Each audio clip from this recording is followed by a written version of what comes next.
quiero llevarlos al Evangelio de Juan, capítulo 13. En el capítulo 13, como vimos el domingo pasado, Juan nos relata cómo Jesús se está despidiendo de sus discípulos antes de ir al Getsemaní. Todo el capítulo 13, 14, 15 y 16 de Juan hablan de eso y muestra cómo Jesús abre el corazón y Juan nos muestra cómo Jesús se siente. Por eso dice, por ejemplo, Juan 13, 21, que Jesucristo estaba totalmente angustiado. Jesús sabía por todo lo que iba a pasar. Pero no solo era eso su angustia. Su angustia era que uno de ellos, a quien Jesús le dedicó tanto amor, tiempo, energías, lo iba a traicionar. Otro lo iba a negar. Los otros iban a huir. Así que Jesús está experimentando las emociones y dice el verso 21 de Juan 13 que está angustiado. Y entonces dice allí el verso 21 que está angustiado profundamente y declaró, ciertamente les aseguro que uno de ustedes me va a traicionar. Ya no se aguantó. En esa noche ya empieza a declarar lo que va a venir. Y aquí en el capítulo 3 encontramos como Jesús declara que Judas le va a traicionar. Seguidamente Judas se va y luego Jesús declara que Pedro le va a negar. Todo en el contexto de la cena pascual, donde celebraban la salida de la esclavitud de Egipto, que pueden leer ustedes en sus casas en Éxodo capítulo 12. Una cena pascual que duraba muchísimo, muchísimo. No era solo sentarse a comer cordero y ya. Tenía todo un protocolo que ellos tenían que seguir, que vamos a ver un poco de eso más adelante, en otro estudio. Pero aquí Jesús muestra a Judas y a Pedro cómo eran. Y tenemos mucho que aprender de ellos. ¿Por qué Judas traicionó a Jesús? ¿Era él responsable de la traición?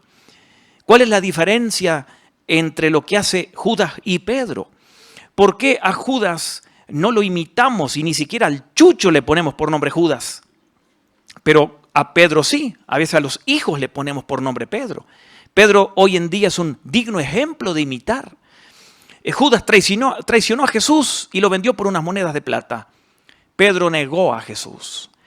En las tres listas de los discípulos que vemos en los evangelios, siempre Pedro aparece en primer lugar, porque luego en el libro de Hechos él era un líder de la iglesia. A Judas siempre lo vemos último, a Judas Iscariote. Pedro era el líder del grupo. Judas manejaba el dinero, lo vemos en los evangelios varias veces. Judas era un hombre de mucha confianza, por eso le dieron la tesorería a cargo de los discípulos. Pedro era un simple pescador rudo, que muchas veces hablaba antes de poner la cabeza en funcionamiento. Y Judas era más calculador y actuó totalmente diferente. Pero hay algo que tenemos que aprender de estos dos y para el final vamos a ver la diferencia de los dos. Pero empezando con Judas, miren lo que dice Jesús allí en Juan capítulo 13, verso 26. Aquel a quien yo le dé este pedazo de pan que voy a mojar en el plato, le contestó Jesús, ese es el que me va a entregar. Acto seguido mojó el pedazo de pan y se lo dio a Judas Iscariote, hijo de Simón. Juan 13, 27. Tan pronto como Judas tomó el pan, Satanás entró en él. Y Jesús le dijo, lo que vas a hacer, hazlo pronto. Y Judas se dio cuenta que Jesús sabía lo que estaba tramando. Y dice el verso 28 que ninguno de los que estaban en la mesa se dio cuenta. Nadie sospechaba de Judas. Era un perfecto hipócrita. Verso 29. Como Judas era el encargado del dinero, algunos pensaron que Jesús le estaba diciendo que comprara lo necesario para la fiesta o que le diera algo a los pobres. Verso 30. En cuanto Judas tomó el pan, salió de allí y ya era de noche. No solo porque el sol se había ocultado hace muchas horas, sino porque en el corazón de él ya era de noche, porque toda persona que abandona a Cristo, ese día es el más oscuro de su vida. Y le pasó aquí a Judas. ¿Por qué entregó a Jesús? Cuando nosotros vemos en los evangelios, por ejemplo en Lucas 22, 22, que también es otro relato de la cena del Señor, Judas 22, 22, dice Jesucristo, a la verdad el Hijo del Hombre, o sea yo, dice Jesús, se irá según está decretado, pero ay de aquel que lo traiciona. Según está decretado, ya estaba escrito, Dios el Padre ya sabía, Jesús ya sabía, la Trinidad sabía que esto iba a suceder, que uno lo iba a traicionar. Siglos antes de que Jesús fuera traicionado esa noche, dice el Salmo 41, verso 9, que Judas lo iba a traicionar. Ya estaba todo predicho, Dios ya sabía todo, pero Judas era el responsable de sus acciones. Igual con nosotros, con todas las decisiones que tomamos, sean buenas o malas. Dios ya las sabe, pero nosotros somos responsables. Si yo hoy tomo una mala decisión, yo no puedo decir, es que Dios ya sabía y era la voluntad de Dios que yo haga esto, que le robe plata. Dios ya lo sabía, pero yo soy responsable. No le echemos la culpa a Dios de nuestras malas decisiones, ¿ok? Nosotros somos responsables de lo que hacemos, aunque Dios sabe lo que al final vamos a decidir. Eso es la soberanía de Dios y nuestra responsabilidad humana. Eso es algo que uno no entiende, porque nuestra mente no nos entra. Esas dos doctrinas, la soberanía de Dios, ya sabe todo, y la responsabilidad humana. Usted solo piense que son como las vías del ferrocarril que van paralelas, pero no como las que hay por aquí que se chocan a veces los... No, las vías del ferrocarril que van paralelas y nunca se chocan. Así es la soberanía de Dios y nuestra responsabilidad. Van juntas, nunca se chocan, pero son dos verdades en cada uno de nosotros. Y es interesante porque dice Jesucristo aquí en Juan 13, verso 10, recuerdan lo que vimos el domingo pasado, cuando Jesús les dice que están todos limpios, mostrándoles que todos eran creyentes, pero les dice, pero uno de ustedes no está limpio. Y Jesús nos da a entender allí que Judas en realidad nunca era un verdadero creyente. Comía con ellos, estuvo 3 años y medio con Jesucristo igual que los demás discípulos, escuchó las parábolas igual que los demás discípulos, vio los milagros igual que los demás discípulos, se comportaba como cristiano, iba a la iglesia, quizás servía en un ministerio, pero nunca era un verdadero creyente. Y es interesante porque era un hombre totalmente codicioso siempre. Judas no inventó o no decidió esa noche vender a Jesús. Él ya lo había planeado calculadamente. Por ejemplo, en el capítulo 12 aquí de Juan, que eso es algo que ya hemos visto también, cuando María unge a Jesús, recordarán que Judas dijo, ¿cómo va a derramar ese perfume? Es mejor que ese perfume se venda y se dé el dinero a los pobres. Y Juan dice allí en Juan 12, 6, no era que amaba a los pobres, sino porque manejaba el dinero y quería dinero. Él era un codicioso siempre. Aunque tuvo la oportunidad de cerrarle al diablo la entrada, decidió hacerle caso siempre a Satanás. Y al final la codicia lo terminó matando. ¿Por qué entregó a Jesús? Él también se decepcionó de Jesús. Como dice nuestro hermano que mira los programas, el doctor Samuel Berberian, a quien saludamos con mucho amor, escribió de que Jesucristo fue traicionado por Judas porque Judas pensaba que Jesús los iba a liberar de Roma, como la mayoría de los judíos pensaban. Recuerdan que cuando Jesús hacía milagros, muchas veces lo querían poner como rey, porque ellos pensaban en un Mesías que los iba a liberar, no del pecado, sino de pertenecer al imperio romano. Y como Jesús no hizo eso, Judas se fue decepcionando poco a poco de Jesús. Los motivos por los que seguía a Jesús no eran los correctos. Igual que aquellas personas que siguen a Jesús por motivos incorrectos, como los que pertenecen al evangelio de la prosperidad, que le dan a Jesús algo o a Dios algo esperando que Dios les dé algo a cambio. Pero si Dios no les complace, abandonan a Jesús, porque siguen a Jesús por motivos incorrectos, no por amor a Jesús. Es interesante que Jesucristo, para mostrar quién le iba a entregar, dice allí en el versículo 26, a quien yo le dé este pedazo de pan que voy a mojar en el plato, ese me va a traicionar. Juan 13, 26. Y nosotros leemos esto hoy y no entendemos por qué Jesús hizo eso extraño de mojar la comida en su plato para dársela a Judas para que Judas la comiera. Es algo extraño porque hoy en día no lo hacemos. Usted nunca invita a alguien y le pone la tortilla en el plato y lo moja con salsa y le da un mordiscón y se lo da para que alguien coma. En aquella cultura era normal hacer eso, porque los anfitriones cuando invitaban a alguien para demostrarle afecto, generalmente mojaban la comida en su plato y le daban para comer un bocado. Lo pueden leer ustedes en el libro de Ruth, capítulo 2, versículo 14, cuando Booz estaba enamorado de Ruth. Y Booz le dice a Ruth, ven, moja la comida en mi plato. Ella entendió que ya con eso, ya lo tenía. Era cultural en aquella época. Y Jesús, al hacer eso con Judas, le está mostrando a Judas, porque ningún discípulo sabe que Judas es, pero Judas sí sabe, y ahora sabe que Jesús sabe que lo va a entregar. No obstante, Jesucristo le demuestra amor y una oportunidad más para que Judas se arrepienta. Por eso dice el capítulo 13 de Juan, verso 1, lo que vimos el domingo pasado, que los amó ¿hasta cuándo? Hasta el fin. Y aquí le demuestra amor a Judas, sabiendo que pronto lo va a traicionar. Ahora, ¿cómo terminó Judas? Miren lo que dice el verso 30. Judas tomó el pan, salió de allí y era de noche. Pobrecito, ¿no? Pobre Judas. Qué triste. Cuando leemos en el libro de San Mateo, capítulo 27, versículo 3, dice que Judas se ahorcó. Judas traicionó a Jesús, sintió remordimiento, pero no se arrepintió, no cambió de corazón. Es como cuando atrapan a un ladrón o a alguien que roba. Muchas veces esa persona no se arrepiente, siente remordimiento, pero no devuelve el dinero que robó porque no se arrepiente. Está enojado que lo atraparon, se siente culpable, nada más. Así le pasó a Judas, sintió remordimiento y luego se ahorcó. He pecado, él entendió que había pecado, entregué a sangre inocente y dice Mateo 27:5, arrojó el dinero, fue y se ahorcó.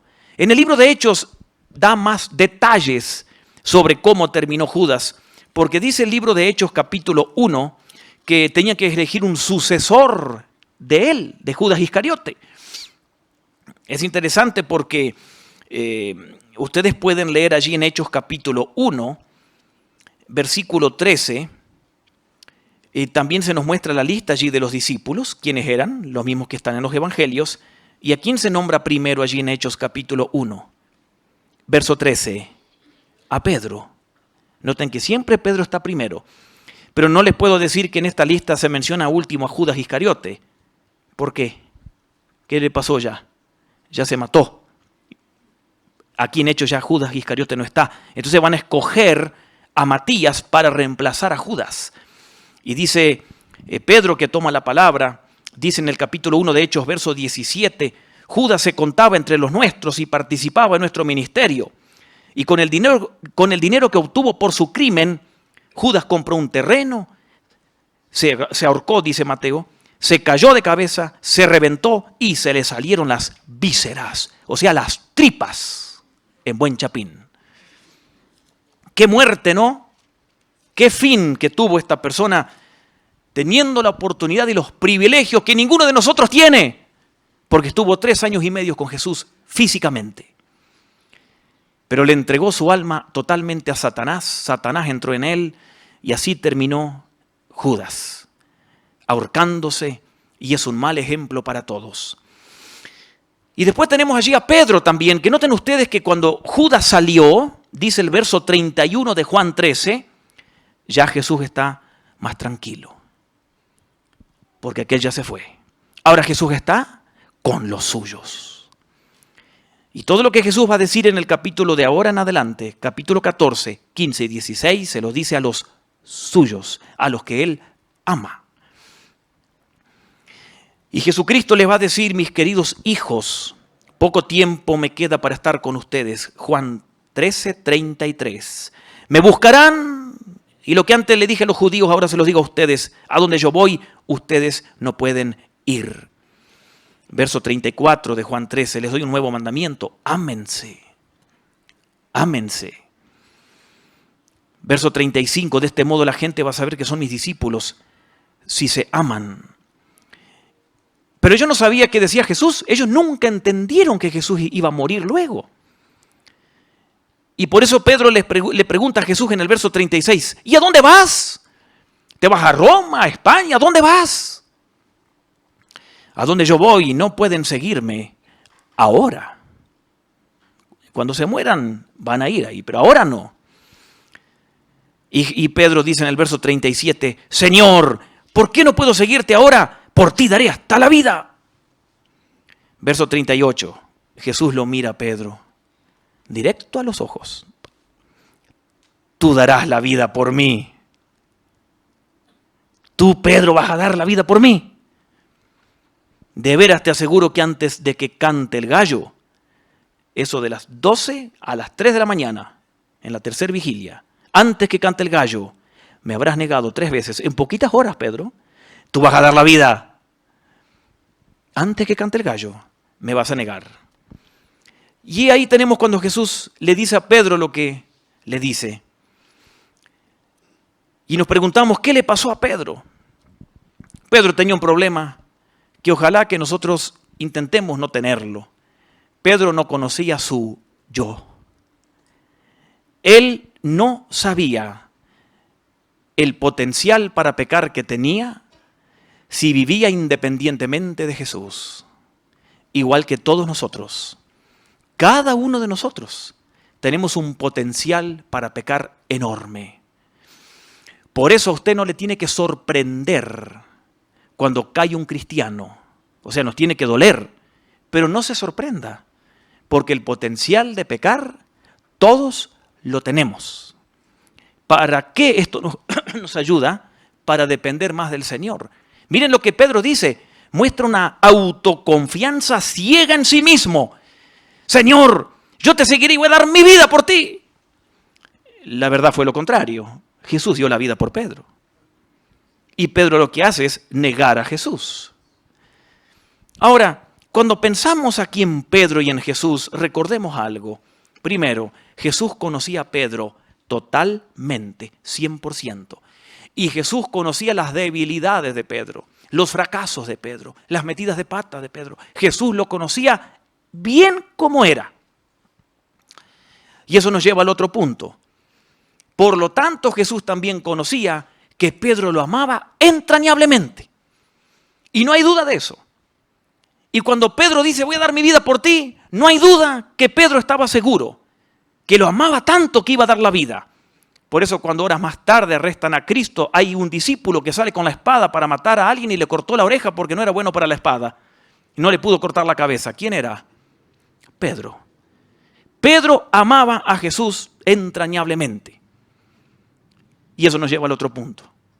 Por lo tanto, Jesús sabía lo que Pedro podía llegar a ser en el futuro. Pedro aquí era como un material, una perla en bruto, ¿sí? Que todavía no estaba siendo refinada por el Espíritu Santo. Y cuando después de la resurrección, y lo vamos a ver al final del capítulo, al final del libro de Juan, Jesús busca a Pedro, lo restituye. Pedro se transforma en el líder de la iglesia en Jerusalén y lo podemos leer en el libro de Hechos. Y al final de su vida escribe 1 y 2 Pedro, las cartas cortitas aquí al final. Un hombre cambiado. No hablen mucho, dice Pedro. Miren cómo Dios lo transformó.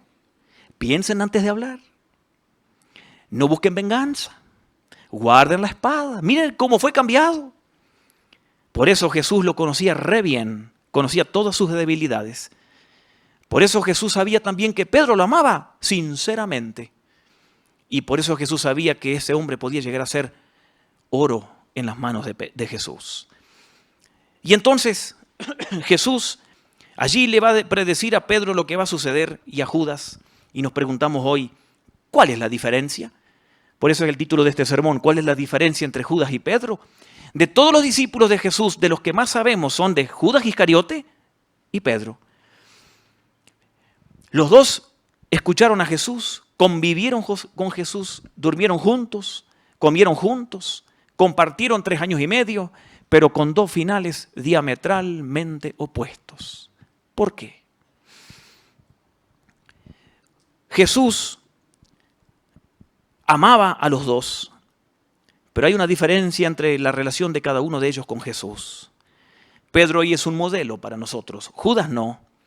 ¿Por qué? Porque Judas deliberadamente planeó entregar a Jesús. Judas no decidió esa noche. Porque cuando leemos la historia de los evangelios vemos que Judas ya estaba platicando con los líderes buscando manera de entregarlo. Y los evangelios dicen que siempre era codicioso y quería dinero. Entonces Judas planeó a sangre fría entregar a Jesús y lo logró. Pero Pedro, en ningún momento, Pedro planeó negar a Jesús. Nunca. Lo que le sucedió fue que en un momento de debilidad, bajo presión, porque tenía miedo que también lo arrestaran, una niña le dice, tú eres un Galileo. Una niña. Y Pedro estaba con un miedo en ese momento que negó a Jesús y salió huyendo. ¿Se da cuenta la diferencia? Uno planeó entregar a Cristo. Pedro nunca planeó negar a Cristo. Esa es la diferencia del pecado que cometemos deliberadamente, a propósito, sabiendo que está mal. Y otra cosa es que usted quiera siempre agradar a Dios y amar a Dios, y usted lo ama, y algo sucede y usted cae. Y como dice Pablo en Gálatas, el pecado como un anzuelo lo pescó,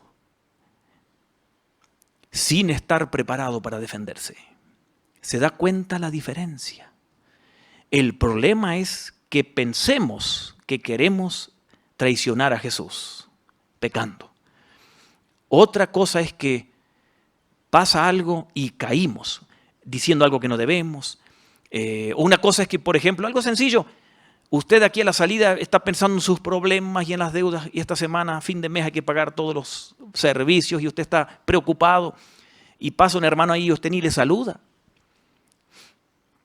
Pero otra cosa es que usted diga, el fulano que está allá arriba, lo odio, que me pase, no lo voy a saludar. ¿Se da cuenta la diferencia? Eso es con Judas, lo que aprendemos de ellos dos.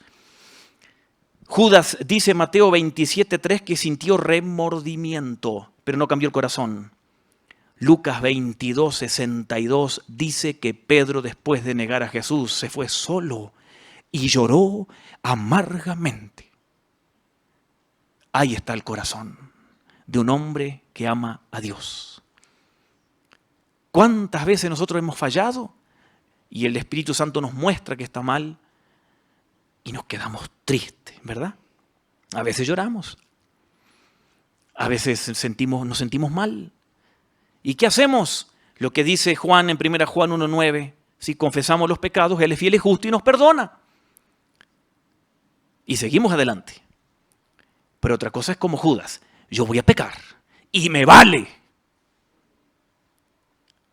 Me siento un poco mal, pero lo hago igual. Ese es el peligro. Y esa es la advertencia para todos nosotros, que no sigamos el ejemplo de Judas, que deliberadamente quiere traicionar a Jesús. Pedro amaba a Jesús. El pecado lo agarró desprevenido y en un momento débil cayó. Pero hizo lo que había que hacer. Se arrepintió y vemos un hombre transformado después y siendo usado enormemente por el Señor.